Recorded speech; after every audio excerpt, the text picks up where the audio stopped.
আজকে আমাদের এই রিক্সা, ব্যাটারি চালিত রিক্সা, এটা বন্ধের জন্য শহর এলাকায় যেটা হলো কি মেন রোডগুলো বন্ধ বন্ধ করার জন্য যেই নির্দেশনা ছিল, এই নির্দেশনা অনুসারে আজকে আমরা প্রথম দিন এই এই অভিযানটা চলমান থাকবে।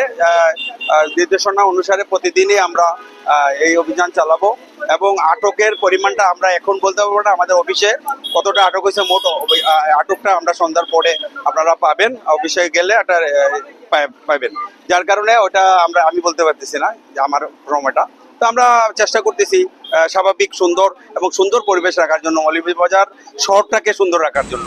শুধু কি অটোরিকশার বিরুদ্ধে অভিযান চলবে নাকি অন্যান্য রেজিস্ট্রেশন? এটা অবৈধ যান বলতে যেগুলো আছে, যেগুলো রেজিস্ট্রেশন ট্যাক্স বা ফিটনেস বিহীন যদি থাকে, ফিটনেস বিহীন আমাদের সামনে পড়লে আমরা ওগুলো ব্যবস্থা নিচ্ছি।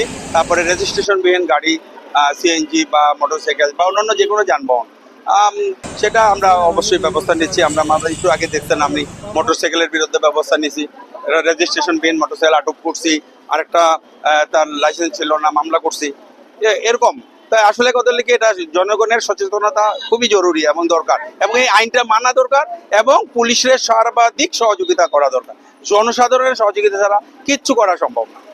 আমরা সব সহযোগিতা পাচ্ছি, আমরা খুব ভালো লাগতেছে, সবাই আমাদেরকে রেসপন্স করতেছে। আর এই পরিস্থিতিটা, এই পরিবেশটা মৌলভীবাজারের পূর্ব পরিচিত একটা পরিবেশ, খুব সুন্দর একটা পরিবেশ আগে ছিল, রিক্সা চলাচলের আগেও ছিল।